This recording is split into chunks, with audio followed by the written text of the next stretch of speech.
չի մնա դա։ Գալյան սահմանադրական բարեփոխումներին անդրադառնանք, ինչ փուլում է այս պահին այդ բարեփոխումների ընթացքը եւ ինչ էական փոփոխություններ կամ կոնկրետ այսպես հերթով ասենք, էլի ինչ է կարել այս ընթացքում։ Խորհրդի նիստերը շարունակվում են, դուք հաճախականությանը կարծում եմ հետևում եք, բավականին հաճախ են այդ նիստերը հրավիրվում։ Մինչ այս պահը քննարկել ենք ազգային ժողովի լիազորություններին առնչվող հարցեր, ընտրակարգին վերաբերող հարցեր, կայուն մեծամասնության առնչվող հարցը դրվել է քվեարկության եւ հաստատվել է, որ առաջին ընտրություններից հետո այդ մեխանիզմը չի գործելու։ Քննարկվել են գլխադասային հանձնաժողովների լիազորությունների ընդլայնմանը վերաբերող հարցեր, մասնավորապես հաստատվել է այն կոնցեպտը, որ այդ հանձնաժողովները հնարավորություն են ունենալու խորհրդատվական կարծիք տալու գործադիր մարմնում պաշտոններում նշանակվող անձանց վերաբերյալ, ազգային ժողովի ինքնալուծարման վերաբերյալ դրույթն է ընդունվել, ազգային ժողովում էթիկայի մշտական հանձնաժողովի ձևավորման վերաբերյալ դրույթն է քննարկվել եւ ընդունվել։ Վերջին հանդիպման ընթացքում քննարկել ենք դատախազական համակարգի հետ կապված կարգավորումները, քննարկել ենք հնարավոր տարբերակներ դատախազական խորհուրդ ունենալու, որպեսզի այդ բրգաձև կառուցվածքը ինչ որ առումով մեղմվի դատախազական համակարգում եւ մի շարք այլ կարգավորումներ։ Եվ որ ասում եք ինքնալուծարումը եւ նաեւ մի քիչ բացեք դա եւ կարծես թե ընտրությունների երկրորդ փուլի հետ կապված եւս էական փոփոխություն։ Ընտրությունների այս պահին ինքնալուծարման որևէ մեխանիզմ նախատեսված չի, այն դեպքում, երբ որ ազգային ժողովը ցանկանում է ցրվել ժողովրդական լեզվով ասած, մենք այդ հիմքերն ենք նախատեսում սահմանադրական, որպեսզի արհեստական այլ ճանապարհներով լուծարման, այո,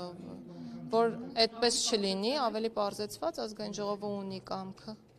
ինքնալուծարում, այսինքն X% նախաձեռնությամբ եւ X% քվեարկությամբ, այս պահին չեմ հիշի, գուցե 1/3 առաջարկով, բայց չեմ հիշի եւ 2/3 քվեարկությամբ կամ 3/5 քվեարկությամբ, խնդրում եմ որպես դոգմա այս թվական տվյալները չընդունել, որովհետեւ իրապես չեմ հիշում այս պահին։ Ինչ վերաբերում է կայուն մեծամասնությանը, ապա ժողովրդավարության ամրապնդման տեսանկյունից գտանք ճիշտ, որ հիմնական առաջին ընտրություններից հետո եթե մեկ կուսակցություն քաղաքական մեծամասնություն չի ձևավորում կամ չի ձևավորվում կոալիցիա, ոչ թե գնանք երկրորդ փուլին, այլ լինեն նոր ընտրություններ, նոր հնարավորություններ ստեղծելով քաղաքական բոլոր ուժերի մասնակցությամբ, որպեսզի ավելի մեծ հնարավորություններ ստեղծեն քաղաքական ուժերին նաև համախմբվելու երկրորդ ընտրությունների երկրորդ ընտրությունների ժամանակ ոչ, լրիվ 0-ից, այսինքն մեկնարկային կետից, 0-ական, նորից լինելու են նոր ընտրություններ եւ նոր ընտրությունների արդյունքներով, եթե կրկին չձևավորվի այդ մեծամասնական ուժը, այդ դեպքում նոր արդեն ունենալու են երկրորդ փուլ ըստ էության այն կարգավորումներով, ինչպիսիք որ այսօր կան։ Տիկին նախարար նախորդ շաբաթ ազգային ժողովի դիմադիր խմբակցությունները ուսումներ էին երկհավանտարկալների թեմայով եւ Եվրոպայի խորհրդի չափանիշները վկայաբերելով ասում են, որ Հայաստանում շուրջ 80 քաղաքավանտարկյալ կա։ Խնդրում եմ ասեք ձեր դիտարկմամբ Հայաստանում այսօր կան քաղաքավանտարկալներ, թե ոչ եւ երկրորդ հարց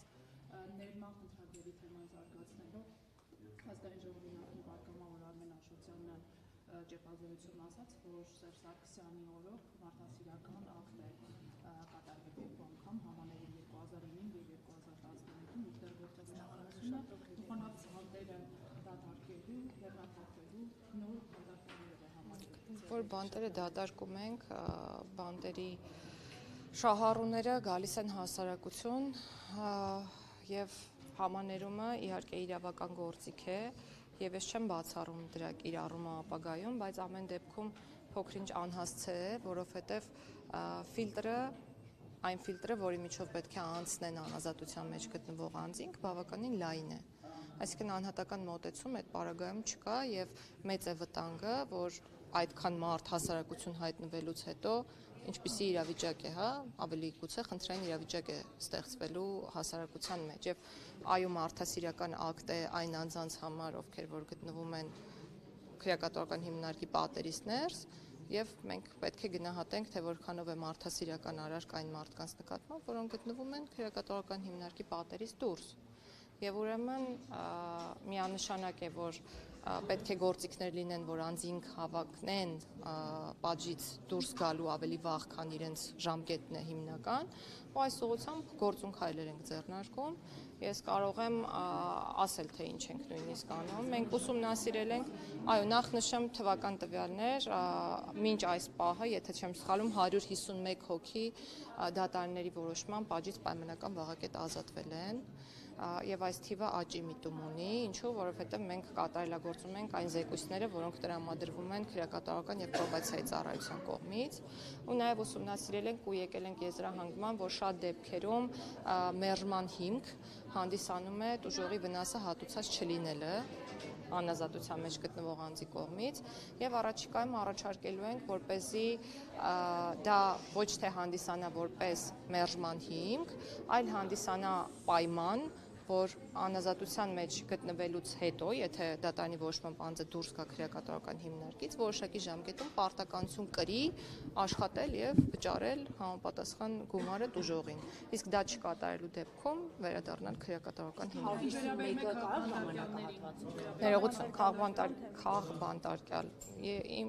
Իմ կարծիքով չկան, ես չգիտեմ դուք ինչ չափանիշների մասին եք խոսում, բայց այդ չափանիշներում միանշանակ խոսք չի գնում այն անձանց մասին կամ այն իրավիճակների մասին, երբ անձինք իրոք կատարում են քրեորեն հետապնդելի արարքներ։ Ես միշտ իմ խոսքում նշում եմ, որ շատ հարմար է արդարացնել արարքը, որը պարունակում է քրեական օրենսգրքի որոշակի հոդվածների հատկանիշներ, այն փաստարկներով, որ անձը զբաղվում է քաղաքականությամբ կամ ցանկանում է զբաղվել քաղաքականությամբ եւ ուրեմն կամ հետեւաբար քաղբանտարկյալ է։ Ես այն կարծիքին եմ, որ մեր երկրում քաղբանտարկյալներ ի ուրախություն մեզ չկան,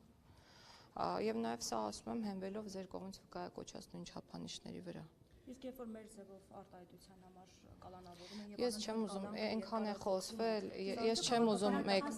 ես չեմ ուզում մեկնաբանել ոչ արտահայտությունը, ոչ դրա հիմքով հարուցված քրեական վարույթը, մենք խափամամիջոց կատարողն ենք, ես ձեզ վստահեցնում եմ, որ բոլորը, ովքեր որ կրում են այս պահին իրենց խափամամիջոցը, լավ են։ Քաղաքականների հետ կապված օրինակ Վարդան Ղուկասյանը մեղադրում է ենթադրյալ կոռուպցիայի մեջ, մեղադրում նույնը նաև Էջմիածնի նախկին քաղաքապետն է բանանում, բայց մենք տեսնում ենք իր նկատմամբ ինչ վերաբերմունք է, Վարդան Ղուկասյանի նկատմամբ ինչ վերաբերմունք է։ Եվս մեկ օրինակ Տիկին Ինչ են այդ հարցերը ուղղում օրինակ ինձ։ Ինչի են ուղղում։ Ինչու է ընտրովի դա արդարացումը իրականացնում։ Ընտրովի արդարացում չի իրականացվում մեր երկրում։ Դատարանները անկախ են, յուրաքանչյուր դատարան ինքն է որոշում ինչ խափամամիջոց նշանակել։ Խափամամիջոցն այնպեսին է, որ մնում են դրսում։ Իսկ պատմության էջերը, որ թերթենք չենք գտնի, ԿՊԱ-ականներ, որոնք կալանավորվել են եւ հետո դատապարտվել։ Ինչու հնչեցած արտահայտության շատերը կան, կալանավորվածներ կան, ԿՊԱ-ականների դեպքում կալանավորված չկան։ Ինչ։ Վատ արտահայտության, վիավորանքի, հայհոյանքի համար։ Ես կողմ եմ, որպեսզի միատեսակ մոտեցում լինի մեր երկրում եւ կողմ եմ կանխատեսելի արդարադատության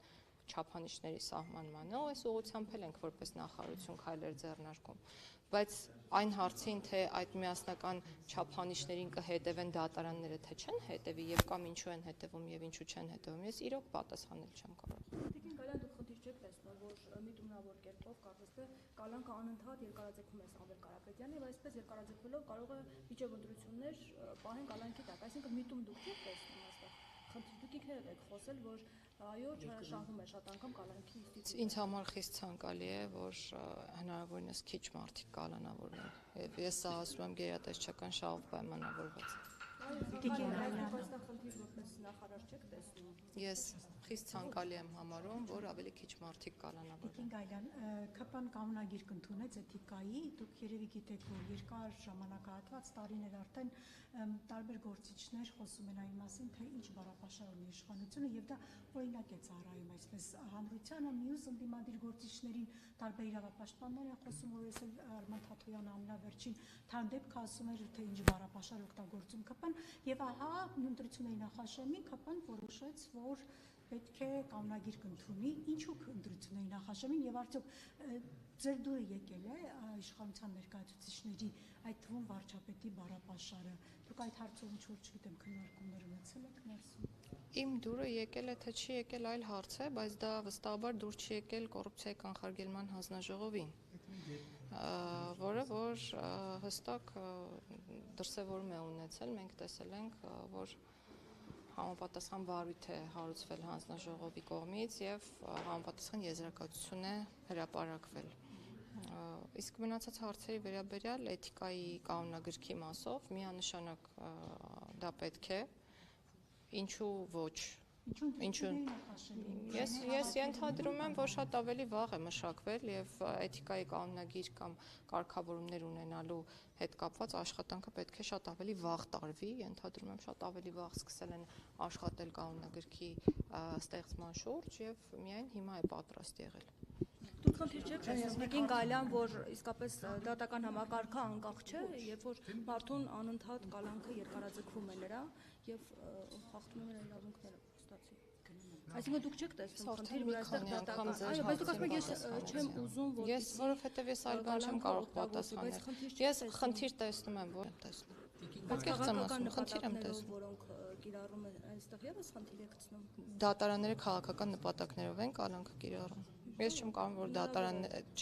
դատարաններն կարող են ունենալ քաղաքական նպատակներ։ Բայց եթե նման բան լինի, չէ,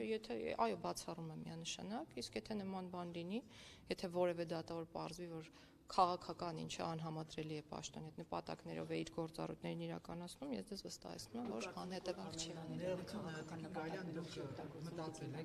Ինչն է օգտագործում քաղաքական։ Կոնկրետ ինքը իշխանության կողմից Ես առաջարկում եմ հարցերն ուղղել դատական իշխանությանը, կրկնում եմ, ես տեսնում եմ խնդիր, որ կալանքները շատ են կիրառվում եւ այսքանը։ Տիկին Գալյան, դուք ինչու նախքպական չեք դառնում, կուսակցական նկատի ունեմ եւ առաջադրվելու հետ կապված մտածել եք առաջադրվել, թե ոչ որպես պատգամավորի տեխնացու։ Ես առաջադրվել եմ, ոչ թե մտածել էի, թե ոչ, հետեւաբար մտածել եմ նոր եմ առաջադրվել։ Ինչ վերաբերում է կուսակցական դառնալ, չէիք հրապարակել։ Չեմ տեղեկացրել, ձեզ կներեք։ Կուսակցական դառնալու հետ կապված չեմ մտածել, կմտածեմ այդ հարցներ կպատասխանեմ։ 1.5 միլիոն ունեք, որ վճարեք։ Կգտնեմ։ Չէ, հիպոթեկային վարկի վերադարձով, որի հնարավորությունը պետությունն է տվել։